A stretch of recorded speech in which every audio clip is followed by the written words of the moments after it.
Cette analyse tactique, que j'espère la plus fine et la plus tranchante possible, est sponsorisée par Philips et le rasoir OneBlade 360.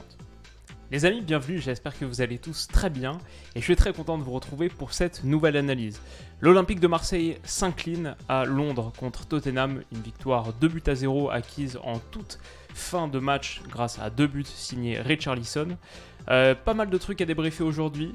Je pense que l'OM dans l'ensemble a fait plutôt une bonne partie, surtout une bonne première mi-temps. C'était la première d'Igor Tudor en Ligue des Champions et l'approche qu'il avait, c'était une approche extrêmement agressive. Marseille défendait à la médiane avec beaucoup de courage et de solidité. Malheureusement, il y a eu ce carton rouge en tout début de seconde mi-temps, qui est bien sûr le tournant du match, qui conduit l'OM à changer de son fusil d'épaule, changer d'approche, et tout le plan tactique vole un peu en éclats. Pour autant, je pense que Marseille peut être fier de ce que l'OM a réalisé et aurait pu espérer mieux. Ça va être un petit peu l'angle de cette analyse. On va parler de pas mal de choses, mais d'abord d'à quel point Marseille a gêné Tottenham. On le voit ici sur une relance, situation de relance assez classique. Pour Tottenham, avec Hugo Lloris, on voit l'OM qui défend à la médiane avec un véritable 3 contre 3 parce que c'était des systèmes qui se calquaient un peu l'un sur l'autre, c'est-à-dire que le système de Tottenham sous comptait bien sûr c'est ce 3-4-3 avec Kane, Son, beaucoup Kulusevski, mais récemment un peu de Richarlison aussi, je crois qu'il était titulaire sur le dernier match contre Fulham dans la même position, et du coup ça faisait un 3 contre 3 avec Gigot sur Richarlison, Mbemba sur Harry Kane, ou non c'est Bailly en l'occurrence il me semble sur Harry Kane, et Mbemba sur Son. Mbemba sur Son qui a été poussé à la faute un petit peu plus tard en début de seconde période. Mais voilà, une approche osée, hardie, et qui a permis à Marseille de gratter un bon nombre de ballons hauts, parce que ces duels ont été remportés, parce que la plupart du temps les duels étaient gagnés, et Marseille a joué une très grande partie du match, l'essentiel de la première mi-temps, dans la moitié de terrain de Tottenham. Donc ça c'est ce qui était fait avec ballon, et c'était vraiment pas mal du tout. On va parler un petit peu de tout le reste, mais juste avant, comme je vous le disais tout à l'heure, le segment sponsorisé. Alors les amis, comme je vous le disais en intro, on essaye de faire l'analyse tactique la plus fine et la plus tranchante possible.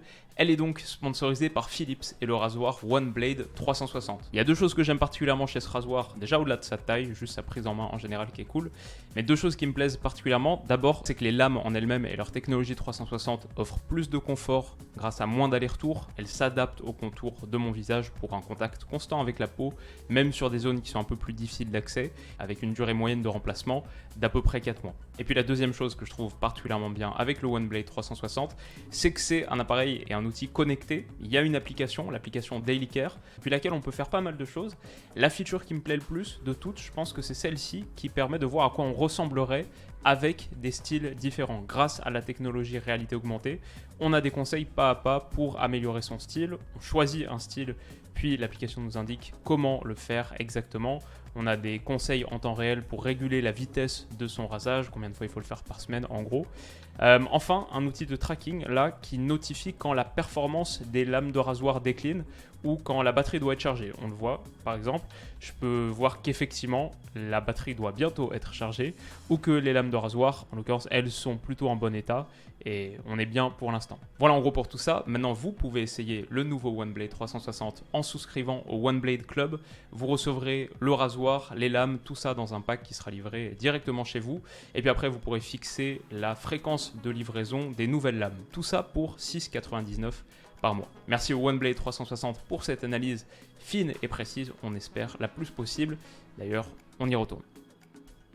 Voilà, cette approche marseillaise qui a permis à l'Olympique de Marseille de gagner beaucoup de ballons hauts, assez mécaniquement, ça s'est traduit par une équipe qui était régulièrement dans la moitié de terrain des Spurs et qui a pu mettre en place son jeu, qui a eu un bon volume de possession. Je crois que Marseille finit la première période avec 56% du ballon, quelque chose comme ça, on va voir les chiffres tout à l'heure.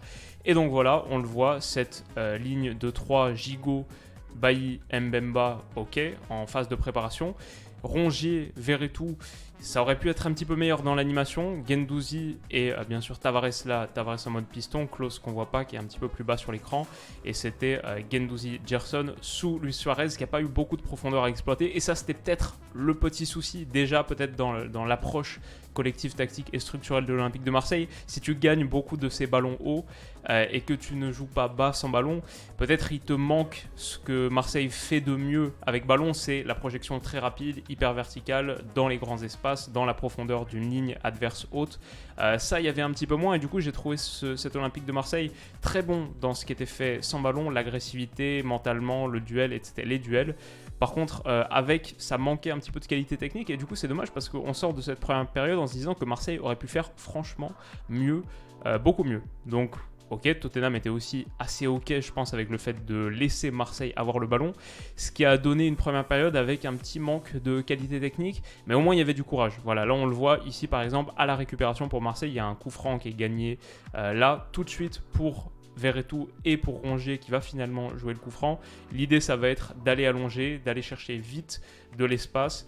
Et voilà, j'ai inclus cette séquence parce que je trouvais qu'elle synthétisait bien l'état d'esprit, l'attitude marseillaise sur ce début de match, sans peur, courageux et au niveau, mentalement en tout cas, d'une rencontre de Ligue des Champions. Je pense au niveau physiquement aussi, sur l'attitude, et juste techniquement, c'était un petit peu en dessous du standard Ligue des Champions, ce qui a empêché Marseille de se générer un grand volume d'occasions sur la première mi-temps. Il n'y en a pas eu suffisamment, je trouve, pour la domination territoriale et même du ballon qu'avait l'OM.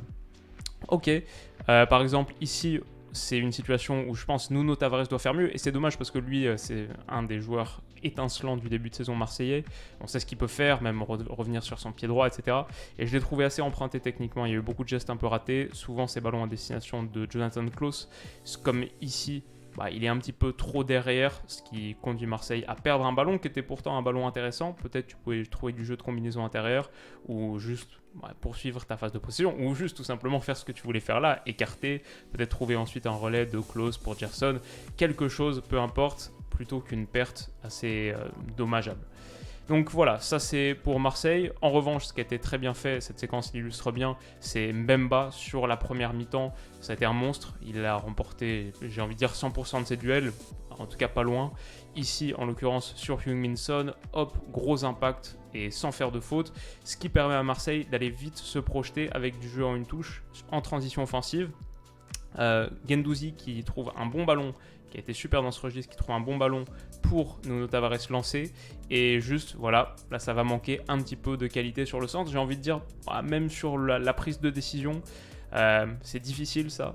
Et ouais, le centre va juste pas être assez bon, il va être trop derrière Gerson, ce qui permet à Tottenham de s'en sortir relativement bien. Encore une situation, 3 minutes plus tard, juste avant de retourner au vestiaire, un petit ballon renversé de Gerson, là dans une zone qui est vachement intéressante, où donc il y a Gigot et Tavares, il est un peu caché par Gigot, il va surgir derrière, donc l'OM en 2 contre 1, supériorité numérique locale. Bref, bon ballon à exploiter pour Tavares, on le voit là, il est caché derrière Gigot. Et malheureusement, il va juste être un petit peu transpercé et rater sa touche de balle, alors qu'il y a soit un contrôle à faire et ensuite t'avises, soit même un ballon en une touche à mettre là devant le but pour Gerson ou pour Luis Suarez, je pense. Gerson ou Luis Suarez, peut-être Gerson et peut-être ça c'est Suarez, qui aurait conclu dans le but vide. Voilà, c'est honnêtement, sur cette situation, c'est pas du tout scandaleux si Marseille retourne au vestiaire en l'emportant 1-0. Avec l'avantage, ça aurait été mérité, je trouve, sur ce que Marseille a fait sur cette première période par rapport à ce que Tottenham a fait. Et ça se joue à pas grand-chose. Peut-être une meilleure touche de balle ici de Nuno Tavares, qui rate un petit peu son coup. Et effectivement, c'était Gerson. Ok, peut-être là, je voulais parler un petit peu de ce qui était d'abord bien fait par Mbemba, un retour défensif. On voit encore Marseille qui était un petit peu en mode craquage, donc proche de craquer, toujours sur le fil avec cette ligne qui défend à la médiane.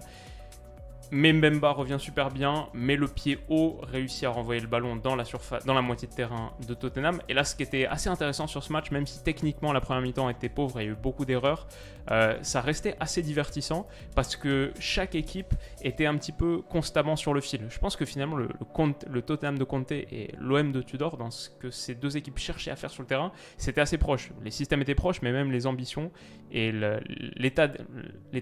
philosophie de jeu, c'était c'était un petit peu la même chose. Attaquer vite la profondeur et si possible, en tout cas pour Marseille, défendre haut. Tottenham peut-être était un petit peu plus assumé dans son parti pris. Ok, on va être bas, mais ça va nous permettre d'attaquer bien l'espace. Ce qui a donné des situations où tu avais quand même tout le monde qui était à peu près dans cette zone. Et là, on a vu, ça a failli craquer, retour de Mbemba, mais sinon, il y aurait eu beaucoup d'espace à exploiter pour Tottenham. Et là, franchement, ça peut aussi craquer pour Tottenham. Il y a un petit rebond qui gêne Tottenham, la remise de Luis Suarez, et là voilà, t'as Guendouzi qui contrôle face au jeu, et franchement, il y a quelque chose d'hyper intéressant à jouer là. Typique un ballon où quelques centimètres de rebond qui sont un petit peu mal jugés là par Bentancur, ça fait passer d'une situation très dangereuse dans un sens, hop, à 3 secondes plus tard, 42-18 à 42-21, une situation très dangereuse dans l'autre. Ça, c'était assez divertissant, et c'est juste dommage que Marseille ait manqué un petit peu de qualité pour exploiter ces moments-là. Je pense que Rongier, Verretou, et même Luis Suarez, même Gerson, ça manquait un petit peu de folie, de créativité et de justesse technique aussi dans les choix pour faire quelque chose de vraiment bien. Du coup, tu te retrouvais avec des constructions menées par Guendouzi, ok, des petits ballons renversés, mais je pense là tu peux faire mieux. À partir de cette situation, tu peux faire mieux si tu as des joueurs un petit peu plus percutants, si tu as la folie qu'a Tottenham avec Son, Richarlison, Kane. Il y avait plus de matériaux pour exploiter des situations qui ont été finalement relativement similaires des deux côtés. Voilà, longtemps pour dire à peu près ça, mais je trouvais que c'était dommage. Là, c'est à nouveau une erreur technique de Nuno Tavares qui les a multipliés sur cette première mi-temps. Juste un ballon assez classique, je pense, de Verretou pour Tavares, et le contrôle du pied droit est raté. Hop, ça va filer directement en touche. Dommage, il y a eu beaucoup trop de ces moments-là pour Marseille. Et enfin, en première période, je crois que c'est une des dernières situations que je voulais mettre en lumière, le retour de Mbemba qui a été énorme ici sur Son, qui met parfaitement le pied. Et dommage qu'il n'ait pas réitéré ça au retour des vestiaires, parce que là, il avait parfaitement réussi son retour défensif. Encore une fois, ça permet de souligner à quel point Marseille jouait en mode rupture à la médiane, prêt à concéder ses grands espaces dans le dos. Et c'est un testament à ce que les défenseurs marseillais ont fait de bien, que ce match se termine, cette première mi-temps se termine sans grosse occasion pour Tottenham. Voilà, Mbemba, ok. Et derrière, voilà, typiquement, derrière, il y a quelque chose à faire. Mbemba, c'est super ce qu'il fait. Ensuite, Klose qui va trouver Rongier en troisième homme, mais dommage, le contrôle est pas mal, qui permet de briser, en brisant sa course, ok, il passe devant Son, donc il s'offre l'espace, et là, il faut le mettre ce ballon. Il y a l'intervalle, hop, pour mettre ce ballon à destination de Klose, continuer à lancer une transition, continuer à mettre de la profondeur, de la vitesse dans le jeu marseillais. Rongier, soit il le voit pas, soit c'est pas son style de jeu, je sais pas, où il est un petit peu juste lent dans la prise de décision. Je crois que le moment où il se rend compte que c'est possible, c'est plus possible. Et du coup, il va temporiser, remettre derrière. Voilà, c'est dommage. Je pense que Marseille aurait pu faire mieux sur cette situation. Et c'était un petit exemple, parce que j'ai quand même envie de parler de ce que Marseille a bien fait sur la première mi-temps. Mais c'est un petit exemple de comment tu aurais pu profiter de ta domination sur la phase défensive pour te créer plus de situations. Dommage. Enfin, voilà, juste pour dire, un duel gagné par Gigot, même très haut sur le terrain, à l'image de la performance de Marseille sur les duels. Voilà, ça c'est les stats de Canal à la mi-temps. On a 6 tirs à 5, un tir cadré à 0. Plus de ballons dans la surface adverse pour Tottenham. Marseille a eu du mal à s'infiltrer, parce qu'il a manqué un petit peu de tranchant dans le dernier tiers. Et beaucoup plus de possession pourtant. Donc c'est dommage. Mais il y a beaucoup de choses qui se jouent sur cette première mi-temps, même si le tournant du match, il intervient un petit peu plus tard. Voilà, ça à nouveau, c'est une image de Canal. Bonne visualisation, je trouve, où on voit très bien le 3 contre 3, le 1 contre 1 des défenseurs centraux marseillais sur le trident offensif de Tottenham. Et on a aussi Klose qui est prêt à serrer et à colmater la brèche par rapport au piston adverse, en l'occurrence Perisic, et Nuno Tavares qui est très très haut aussi, pareil sur Emerson. Voilà, Marseille très haut, une approche courageuse, audacieuse, qui aurait dû plus payer. Au retour des vestiaires, donc, Tottenham, au bout d'1 minute 30, 2 minutes, va se retrouver en supériorité numérique, parce qu'il y a cette bonne sortie de balle, un petit peu chanceuse. Je crois que c'est Verretou qui fait ce tacle, et bon là ça fait un peu en mode les nouveaux FIFA, donc le tacle est bon mais compte favorable et Tottenham la récupère quand même, dommage. Richarlison dos au jeu qui a fait un très bon match même au-delà de ses buts, je pense une réponse au montant de son transfert qui pouvait interroger certains, etc. Mais franchement, voilà, comme je disais à l'époque, Richarlison, un super bon joueur de complément pour une équipe qui a son trident Son, Kane, Kulusevski. Mais si tu vises ce que Tottenham vise, le top 4, une bonne performance en Europe, tu retrouves la Ligue des Champions, etc., bah, il te faut de la profondeur. Ça, c'est en plus quand tu as le budget d'une équipe anglaise. Ouais, moi, ça, ok. Richarlison, bon dans ce registre et inscrira un doublé, ce qui est assez cohérent par rapport à son match. En l'occurrence, il tient un petit peu le ballon, temporiser, c'est mettre un peu de vitesse. Ça peut paraître contre-intuitif, mais oui, en ralentissant, tu ouvres plus d'espace, qui va permettre, ce ballon sera joué ensuite bien vite vers l'avant pour Son. Et là, on voit encore cette ligne marseillaise à la médiane. Cette fois, ça va craquer. Et peut-être que si tu dois refaire tout le match depuis le début, et bah peut-être que cette approche que j'ai louée en première période, elle était juste un poil trop risquée parce que finalement, il suffit que ça craque une fois et ton match est fini. En l'occurrence, quand tu défends Son, c'est très difficile. On pourrait dire, et moi je le pense un peu, que Mbemba démarre sa course un poil trop tard. Je pense qu'à partir du moment où Son remise, tu sais ce qui va suivre. Tu dois déjà être en train d'anticiper. Là, tu dois déjà mentalement être en train de lancer ta course parce qu'il va y avoir beaucoup d'espace à couvrir et ton avantage positionnel n'est pas énorme quand on sait ce que Son peut te mettre en nombre de mètres sur cette grande surface de terrain. C'est ce qui va se passer. Hop, le ballon de Kane. J'ai quand même envie de souligner aussi le travail de Kane qui est juste incroyable dans ses positions. Là, entre 4 joueurs marseillais, dans le losange marseillais, il va trouver le ballon parfait. Et pour moi, c'est entre les jambes de Bailly. Donc c'est encore plus extraordinaire. Hop, juste là, je pense qu'il passe pile entre les jambes de Bailly. Voilà, hop. Et il est parfait pour Son qui va chasser. Ok, il y a un petit peu de retard là. Une seconde plus tard, il est devant, il met le pied. Carton rouge, logique, parce que Mbemba ne prend pas le ballon, parce qu'il est effectivement le dernier défenseur, et parce que si Son peut récupérer le contrôle, il y a un 2 contre 1 à jouer, parce qu'il me semble que c'est peut-être Perisic qui vient assister en 2 contre 1, du coup, logiquement, piston gauche. Ouais, je pense que voilà, c'était Perisic. Et il y aurait eu grosse situation, gros danger. Ce que je trouve intéressant, j'avais envie de le mettre, plusieurs petits trucs que votre œil a peut-être raté sur cette situation. Son qui essaye de se relever après avoir été taclé. Classique d'un gars qui sait qu'il ne va pas tirer le coup franc. Il y a peut-être quelque chose de mieux à faire ici. Donc hop, il essaye de se relever, mais très dur de te relever en glissant et il retombe à nouveau. Hop, on le voit là. Et non. Et donc ça va faire carton rouge bien sûr pour Mbemba, malgré le fait que Bailly mette sa main sur le bras de l'arbitre en mode non, t'es sûr qu'il y a vraiment carton rouge? Oui, je suis sûr, et il y aura carton jaune pour toi aussi du coup. Là, sur la réaction dans le public, est-ce qu'il y a quelqu'un qui vous interpelle plus qu'un autre? Pour l'instant, pas trop. Non. Ah, oui, un peu. État de choc. Je sais pas, ça m'a juste fait rire. On le voit un petit peu là. Après, on regarde son pote. Ouais, il a vraiment mis carton rouge. Bah ouais, c'est logique. Et bon, bonne nouvelle quand on est supportrice des Spurs. En tout cas, Tottenham va vraiment prendre l'ascendant à partir de ce moment-là. C'est tellement plus facile. Marseille va avoir beaucoup plus de difficultés à presser à la médiane. Et c'était pas fou non plus techniquement. Il y a eu des erreurs. Là, on le voit sur un ballon mis en retrait par d'ailleurs pour Lloris. Hop, le ballon qui est dégagé en touche. Ouais, Tottenham n'a pas fait un grand match. Et Marseille aurait même pu aller l'emporter à la toute fin, le hold-up à 10 contre 11 sur ce ballon de Kolasinac, donc Guendouzi qui l'avait mis là, Kolasinac, le centre qui passe devant la ligne de 6 mètres et Harit est vraiment pas loin, il va le toucher, ce qui aurait été le coaching gagnant parfait de Tudor qui a fait rentrer Kolasinac et Harit sur le même changement quelques minutes plus tôt. Mais Tottenham survit et quelques minutes plus tard Tottenham va marquer le premier but. Un truc que j'aime bien ici, ce sera je pense un des 2 derniers trucs qu'on va analyser dans cette vidéo.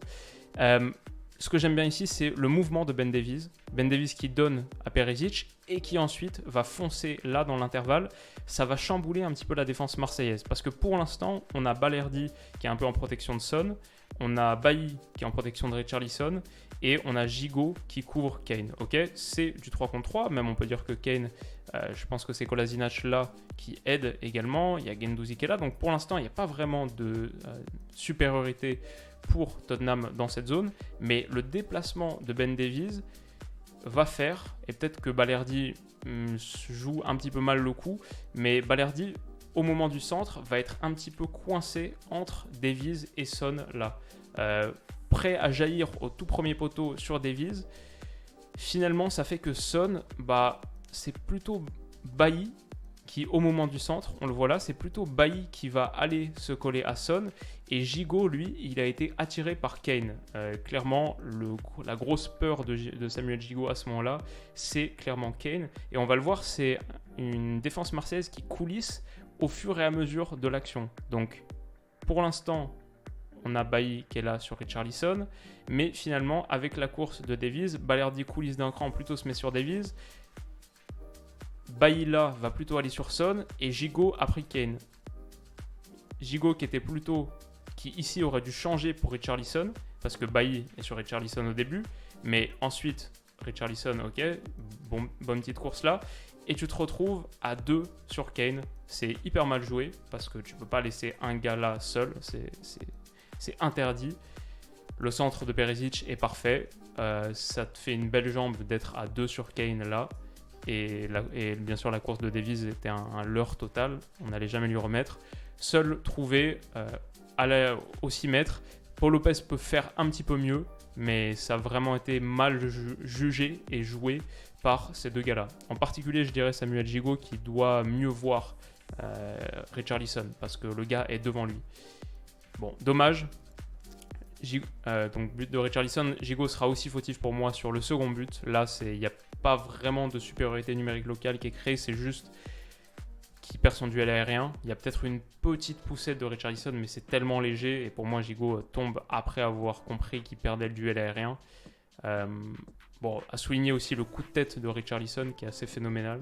Franchement, sacré joueur de tête. Ça fait partie vraiment de ses qualités et les qualités pour lesquelles Tottenham a payé 50 millions d'euros. Voilà, Tottenham l'emporte 2-0. Au bout du bout, c'est une victoire qui est nette parce que tu l'emportes avec 2 buts d'écart sans avoir concédé de but à 11 contre 10. Franchement, Marseille aurait pu faire mieux et c'est dommage parce que je trouve que sur le courage, sur l'audace, Marseille était déjà là. Et cet OM solide et courageux a été puni, bien sûr par ce carton rouge et aussi parce que quand tu avais bien lancé ton match et avec ce que tu avais montré en première période, tu aurais dû faire plus avec ballon. C'est un petit peu mon avis par rapport à tout ça. Voilà, j'espère que cette longue analyse vous aura plu. On est à un petit peu plus de 20 minutes maintenant. Comme je vous le disais en intro et ensuite par la suite bien sûr, la vidéo est sponsorisée par OneBlade et par Philips, le OneBlade 360. Vous pouvez vous abonner au club OneBlade pour 6,99 par mois, j'ai mis le lien en description. Je les remercie, je vous remercie vous de votre soutien. N'hésitez pas à mettre un pouce bleu si la vidéo vous a plu, à vous abonner pour ne pas rater toutes les autres qui arrivent et notamment le 3e épisode de Mondial très bientôt. Prenez soin de vous et à très vite, bisous.